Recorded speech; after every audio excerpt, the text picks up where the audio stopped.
Глава 4. Антаніна Фёдоровна бачыла, пераход Вадзіма Ціхановіча і Веранікі Рагозінай у 7 С не застаўся без увагі ў 7 Е. Што Вадзім з лёгкасцю перайшоў у спецыялізаваны клас, асабліва нікога не здзівіла. Ціхановіч быў сярод лепшых матэматыкаў у класе. Затое па літаратуры і мове ледзь выцягваў на 3.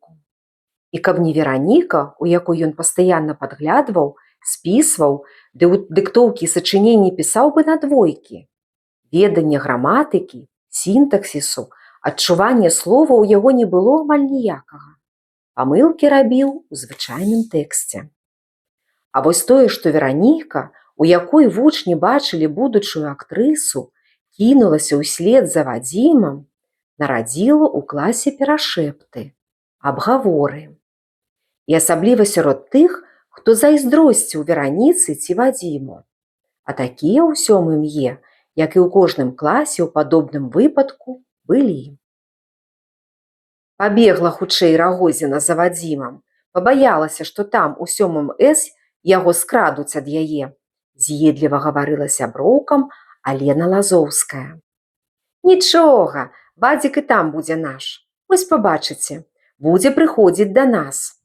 Гэта як цялятка, якое адбілася ад мамы. Больш памяркоўна, з усмешкай казала Аня Данчук. Будзе бегаць па 5 разоў на дзень. Вераніка тым больш не ўцерпіць. Усё ж столькі гадоў мы правучыліся разам, дадала Вольга Ясноўская. Дзяўчынкі, вось што я вам скажу. З Веранікай Вадзік там перастане сябраваць, запэўнівала аднакласніц Лора Носава. Што ён, сляпы? Яна ж за ім ходзіць па пятах. А якому хлопцу гэта прыемна? А вось як адрэагавалі на пераход у 7 С Вадзіма і Веранікі хлапчукі. Абезгаловіўся наш клас. Ну і Рагозіна. Выкінула нумар. Не вышкадаваў Аляксей Кулік. А чаго тут плакаць? Выберам цябе, Алёха, старастам класа, і будзе ўсё окей. Падбадзёрваў хлопцаў Кірыл Штанюк.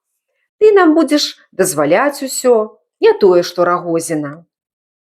А і праўда, пайшла і хай ідзе. Хоць калі па праўдзе крыху шкада, хлопцы. Такую вучаніцу страцілі, гонар класа, казаў Дзіма Шашко. Ды каб не Вадзік, нікуды б яна не пайшла, гарантую. Падвёў рысу гаворцы Павел Хадасевіч, які быў безнадзейна закаханы ў Вераніку. Такім чынам, у 7 Е амаль ніхто не застаўся абыякавы да пераходу Вадзіма і Веранікі.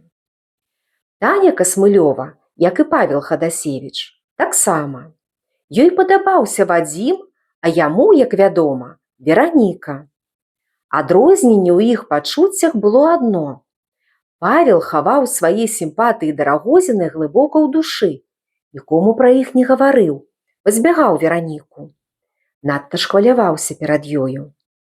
Касмылёва, наадварот, старалася часцей, але каб ніхто асабліва не бачыў, сустрэцца з Вадзімам.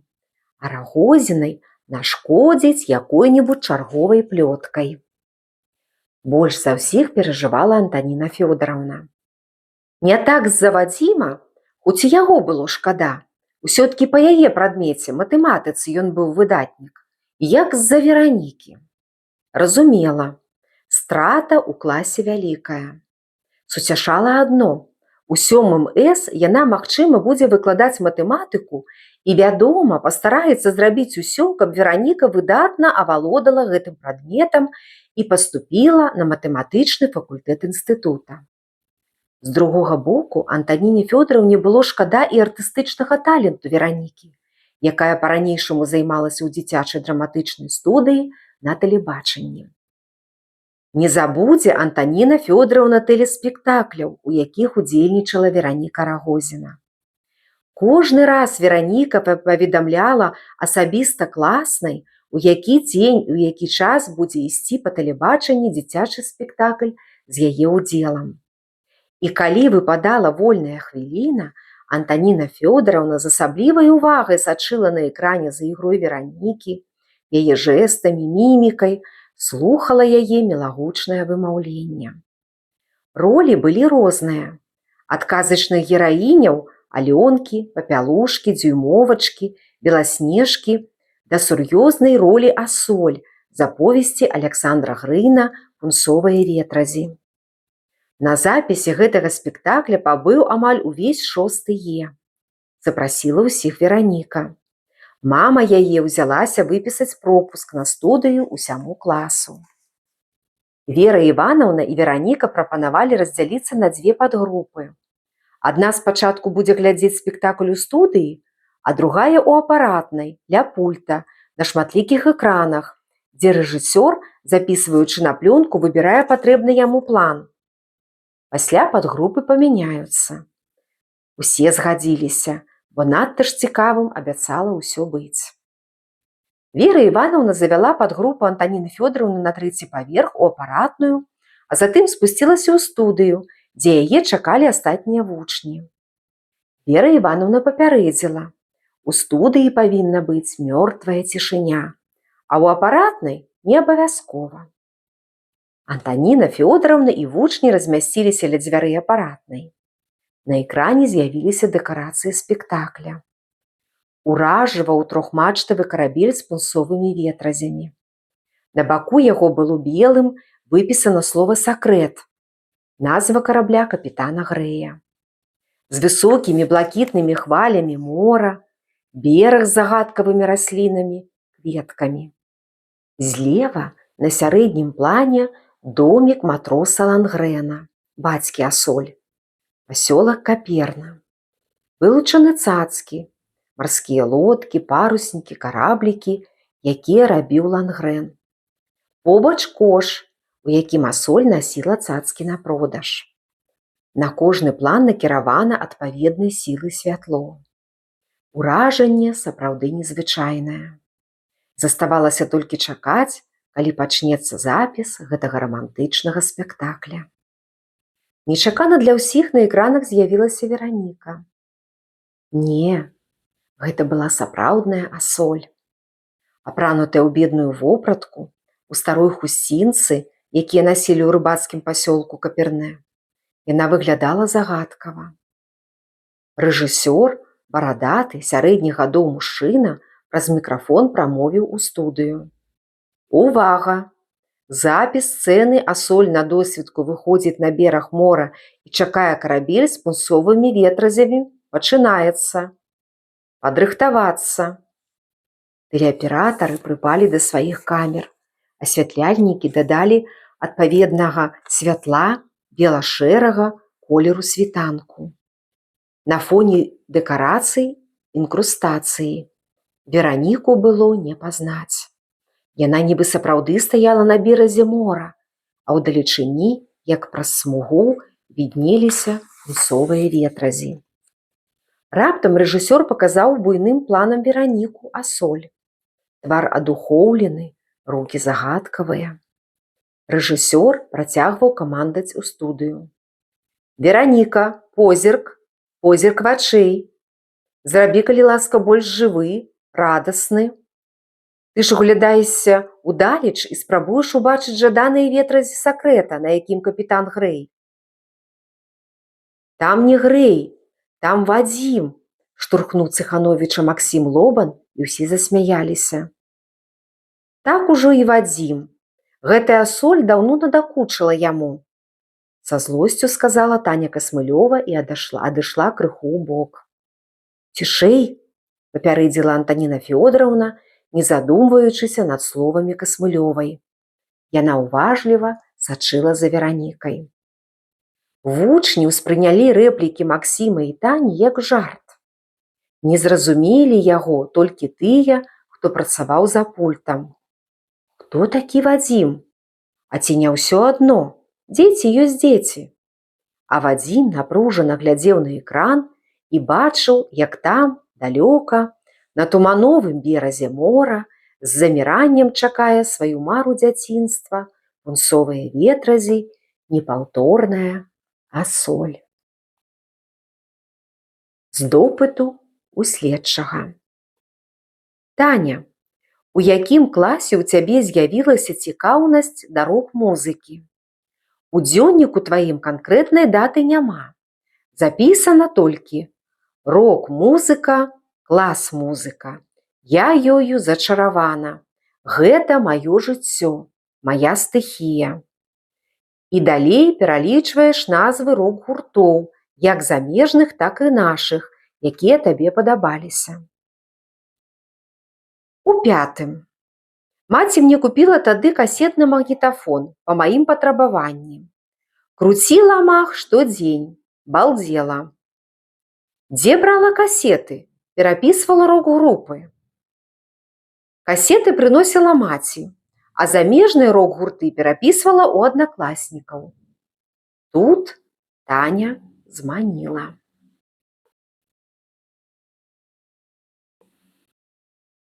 Глава 5. Касмылёва Таня, калі ласка, да дошкі. Александрына Івановна, настаўніца беларускай мовы і літаратуры, на хвіліну адарвалася ад журнала 5 Е, узняла галаву і паглядзела туды, дзе сядзела Таня.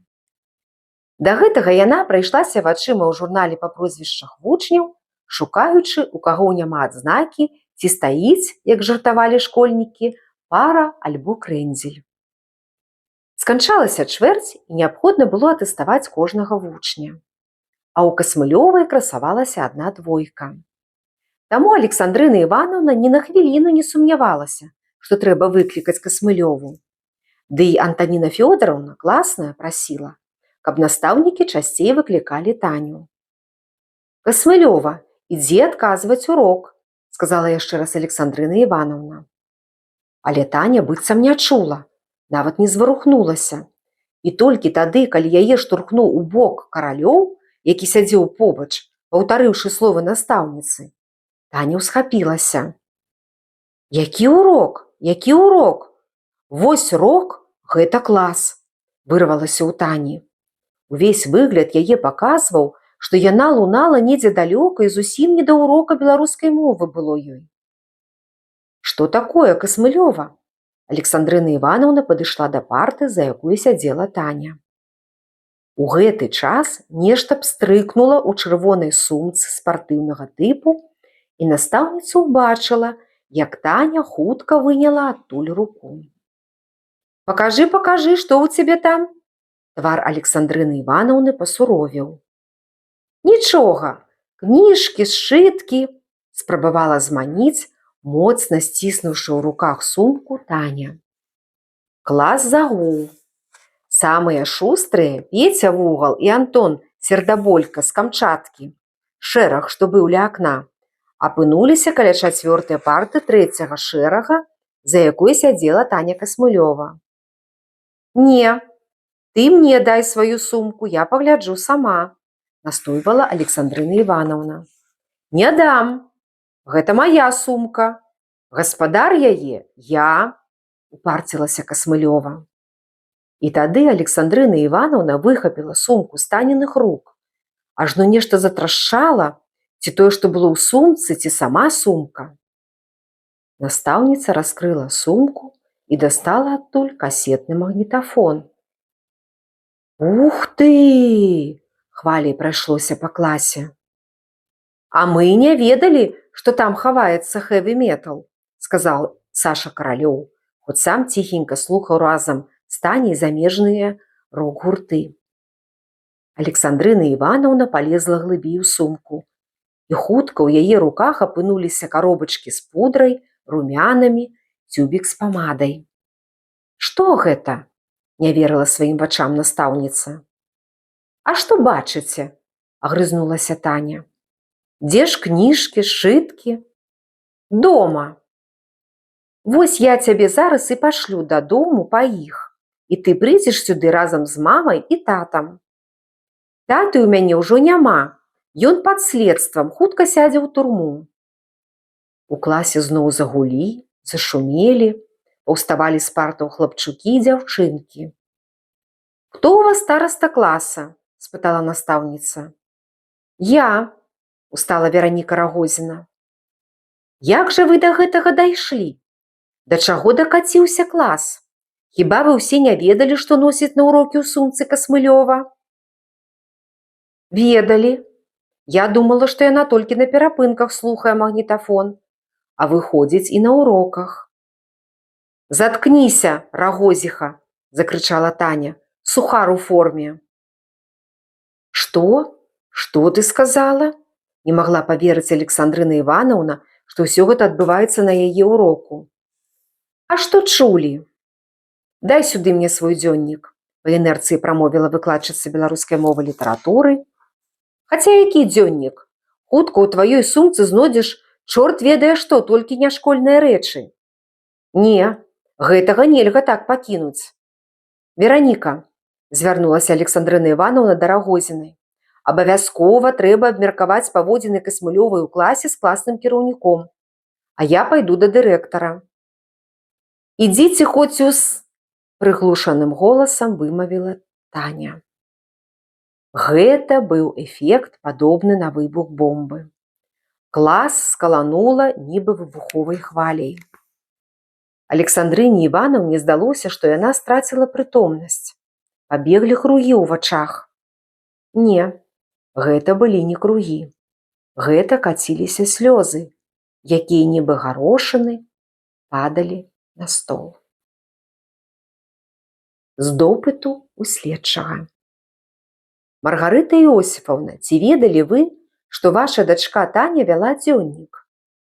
Не, адкуль я магла ведаць? Яна мне не паказвала.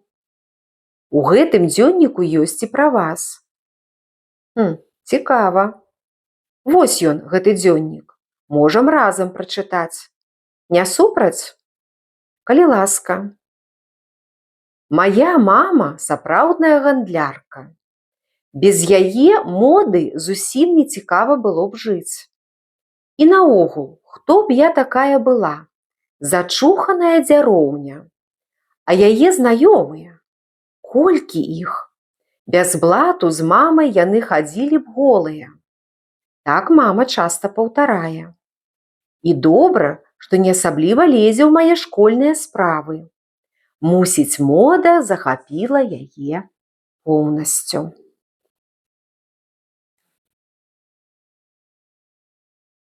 Глава 6.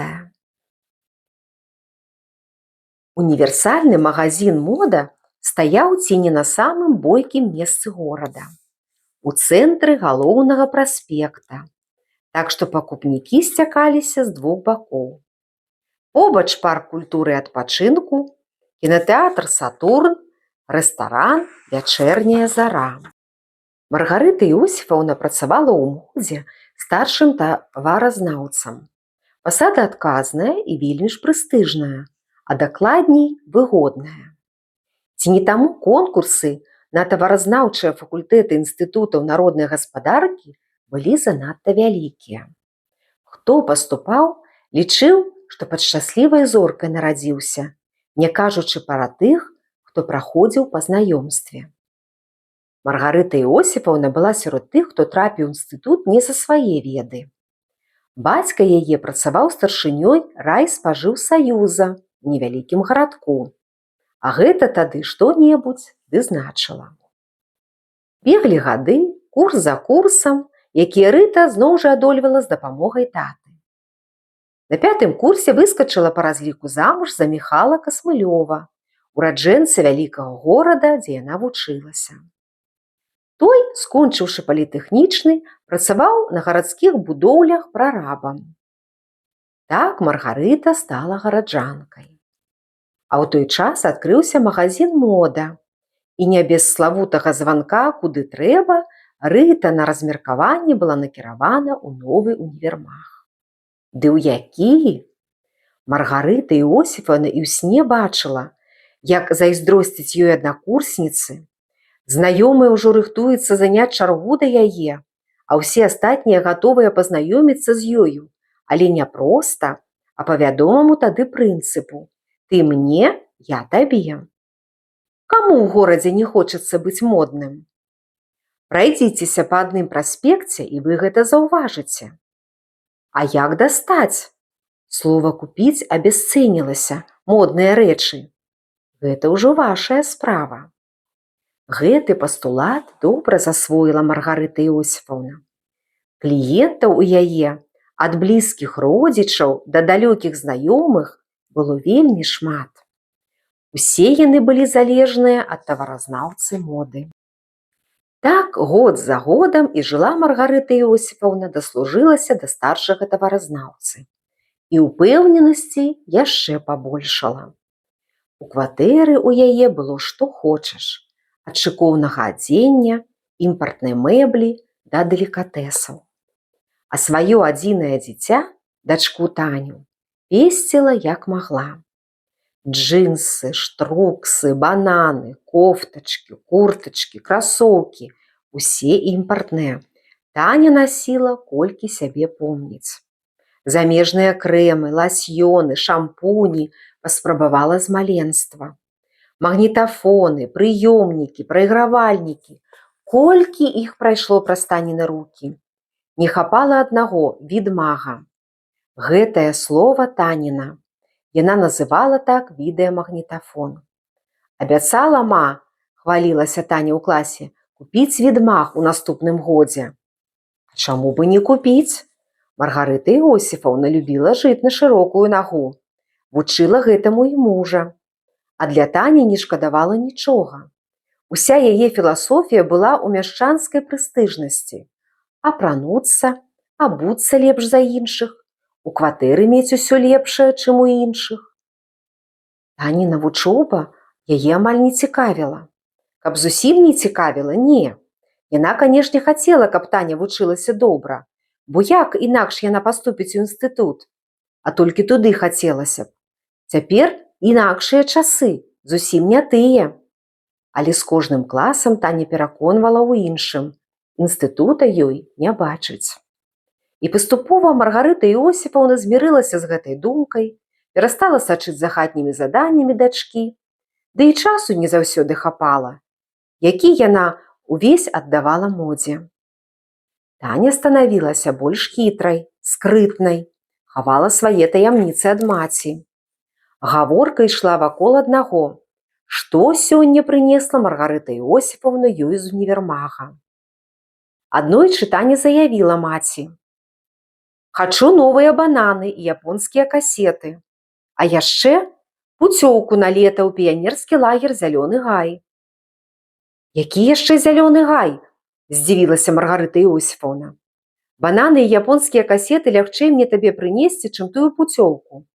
Сама ведаеш, пуцёўкі ў піянерскія лагеры зараз аддаюць дзецям, якія пацярпелі ад аварыі ў Чарнобылі. Ёсць выйсце. У Вадзіма Ціхановіча бацька працуе прафкамі на заводзе ЭВМ», – адказала Таня. «Дарэчы, Вадзім едзе летам у «Зялёны гай», а я, бач, не магу. Калі не дастанеш пуцёўку, уцяку з дому», – напалохала маці Таня. «Што ты вярзеш? Апомніся!» – узлавалася Маргарыта Іосіфаўна, але гэтую размову з дачкой яна запомніла і думала, як і тут задаволіць сваю пястуху. Калі Таня вучылася ў пачатковых класах, для Маргарыты Іосіфаўны не было праблемы ўладкаваць дачку на вакацыі. Пакуль жылі яе бацькі, яна на лета аддавала Таню ім. Тыя з радасці чакалі ўнучку. Але дзядулі і бабулі не стала, і Тані не было куды ездзіць. Гэта быў адзін з нешматлікіх бацькоўскіх сходаў, на якім прысутнічала Маргарыта Іосіфаўна.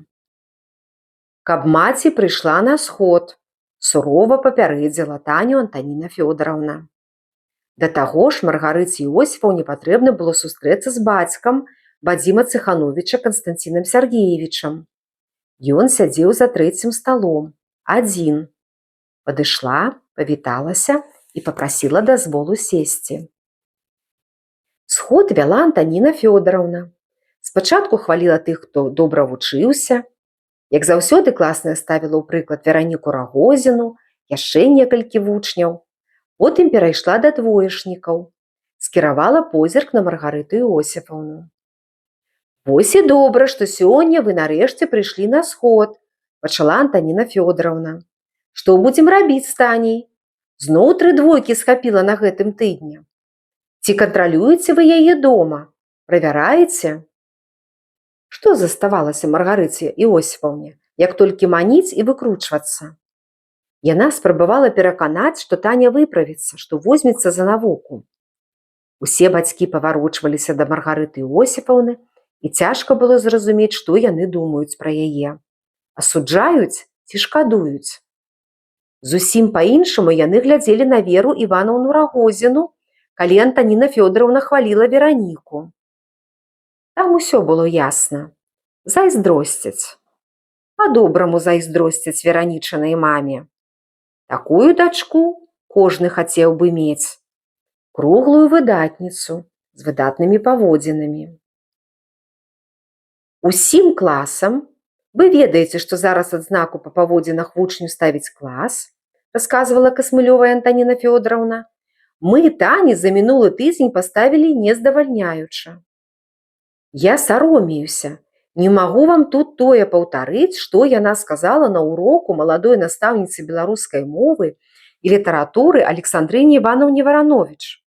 Калі можна было такое пачуць настаўніку ад вучня. Жах, проста бярэ жах. І яшчэ такіх некалькі вучняў ёсць у класе. Дык чаго з імі цацкацца? Падаў голас нехта з бацькоў. Трэба браць іх за каршэнь і весці да дырэктара. Хай вырашае, што з імі рабіць. Наша дырэктар сказала так. Яна адна на 3000 вучняў. З кожным не ў стане разабрацца. Разбірайцеся ў класе. На гэта ёсць класная. Перадала думку Ангеліны Мікалаеўны Антаніна Фёдоравна. Тады трэба цягнуць у міліцыю, паставіць на ўлік. Зноў злосна прамовіў нехта з бацькоў. Маргарыта Іосіфаўна закруцілася за сталом. Было бачна, як непрыемна ёй слухаць гэтую гаворку. Поўныя шчокі, здаецца, яшчэ папаўнелі ад чырвані, якая прыліла да твару. Вочы і так круглыя, нібы яшчэ пакруглелі. Яна то папраўляла пышную капу чорных валасоў з меліраванымі пасмамі, то апускала рукі на стол. Гэтую нервовасць Касмылёвай бачыў Канстанцін Сяргеевіч Ціхановіч і пачаў заступацца за суседку. Так ужо і ў міліцыю, на ўлік. Што яны, разбойнікі з вялікай дарогі? Ну, хоць бы Таня, пераходны ўзрост, усё гэта пройдзе. Яна ж яшчэ дзіця, зразумейце. Пройдзе? Пажывём, паглядзім. І дзяўчынкі цяпер розныя бываюць. Не трэба спяшацца, вы ж усё бацькі, кожнаму дарагое сваё дзіця. Хіба не праўда? Гэтыя бацькоўскія галасы па сутнасці падвялі рысу напружанай гаворцы, распачатай Антанінай Фёдоравнай. Маргарыта Іосіфаўна яшчэ раз запэўніла, што такое з Таняй болей не паўторыцца. На гэтым і разышліся. Канстанцін Сяргеевіч і Маргарыта Іосіфаўна крочылі дадому разам. Ішлі ў адным напрамку. Жылі на вуліцы Металістаў, толькі праз некалькі дамоў. Гаворка пайшла весялей, канешне, асадак ад бацькоўскага сходу не праходзіў. Спачатку, як выйшлі са школы, дык пра сход і гаварылі, і даволі сур'ёзна. Ну што я магла адказаць Антаніне Фёдоравне і некаторым бацькам? Вінавата я ці не вінавата? Канешне, ў нечым вінавата. А калі было Таняю займацца? Яна ідзе ў школу, я дома. Яна са школы, а я ў сваёй модзе сяджу да цямна, прыходжу позна. О, дык вы заканадаўца гарадскіх мод? Каб неяк перавесці гаворку на нешта іншае, весела прамовіў Канстанцін Сяргеевіч і дадаў: з вамі няблага было б сябраваць. Маргарыта Іосіфаўна засмяялася, і здавалася, усю яе нядаўнюю напружанасць як рукой зняло. Быццам і не было тых непрыемных хвілін на бацькоўскім сходзе. Касмылёва прывыкла да лёгкага, бесклапотнага жыцця. Усё яе жыццё прайшло без прыкметных турбот. За яе ўсё рабілі. З маленства і юнацтва бацькі, а замужам муж, які ўмеў не толькі згатаваць смачную каву, але і спячэ арыгінальны пірог, з якога ўсе дзівіліся. На кулінарныя подзвігі не была здатная Маргарыта Іосіфаўна. Яна толькі хваліла мужа, смакуючы яго кулінарныя вырабы. «А я чула, што вы прафкамаўскі бог», у адказ на камплімент Канстанціна Сяргеевіча прамовіла Касмылёва. «Пуцёвачкі маеце, забяспечваеце імі і дарослых, і дзяцей». «Мы не толькі пуцёўкі маем, але і свае прафілакторы санаторый, піянерскі лагер, цэлы комплекс, Зялёны гай называецца. Можа, чулі?» «Чула», Маргарыта Іосіфаўна паправіла прычоску. «Ведаеце чыгуначную станцыю Барсукова? Вось там, непадалёк ад яе, у нізінцы сярод лесу, і размясціўся наш комплекс. Скажу, што пабудаваны ён па апошняму слову», пачаў распісваць Зялёны гай Канстанцін Сяргеевіч. «Ёсць усе ўмовы як для санаторнага лячэння дарослых, так і для летняга адпачынку дзяцей. Багаты ваш завод. Калі не сакрэт, што выпускаеце?» Маргарыта Іосіфаўна хітрыла, нібыта не ведала, на якім заводзе працуе Цыхановіч. «ЭВМ», з гонарам вымавіў Цыхановіч. «Каралі тэхнікі, чаму б і не мець свой комплекс адпачынку? З вамі трэба сябраваць. Тані маёй, напрыклад, летам няма куды падзецца. Можа, знайшлася б у вас лішняя пуцёвачка ў піянерлагер?» «Зробім, Маргарыта Іосіфаўна, разам з маім Вадзімам пастараемся і Таню ўладкаваць у наш лагер. Урэшце, чаму ўладкаваць? У нас купляюць пуцёўкі многія, з маторнага завода, тэлефоннай станцыі. Прадаём, канешне, лішнія пуцёўкі. Праўда, у апошнія гады стала цяжэй. Чарнобыльскіх дзяцей прымаем.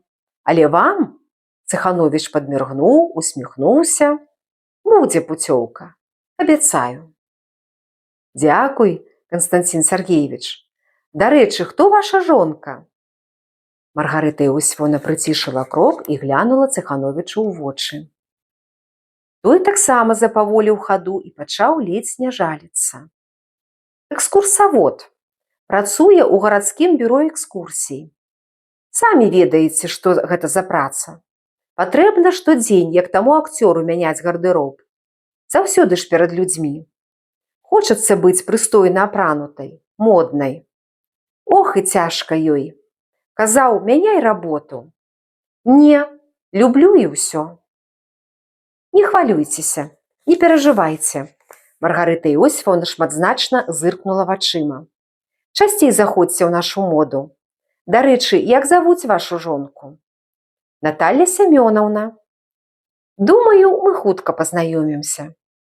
Маргарыта Іосіфаўна падыходзіла да свайго дома. На развітанне зноў напомніла пра піянерлагер. «А пуцёвачку пастарайцеся». «Пра што гаворка, Маргарыта Іосіфаўна?» На хаду развітваючыся, кінуў Канстанцін Сяргеевіч. З допыту у следчага. «Таня, у тваім дзённіку запісана: каманда РЭЦ, час уступлення 6 клас. Я адкрыла вочы на новае жыццё. Растлумач, што азначае гэтая РЭЦ і якое новае жыццё ў цябе пачалося?» «Зашмат хочаце?» «Не зашмат, а пакуль толькі тое, як пачынала ты новае жыццё. Што такое РЭЦ?» «А вы што, англійскай мовы не ведаеце? РЭЦ па-англійску пацукі». «Здаецца, па-англійску слова пацукі пішацца так – рац». «А якая розніца, як пішацца, абы добра гучала? Вы скажаце, калі пачытаеце далей дзённік, што і кэц, каты, тусоўка, з якой мы ваявалі, пішацца правільна кэц, а мы ўсё адно іх білі». Працяг будзе. Да сустрэчы, сябры. Да пабачэння. Пакуль.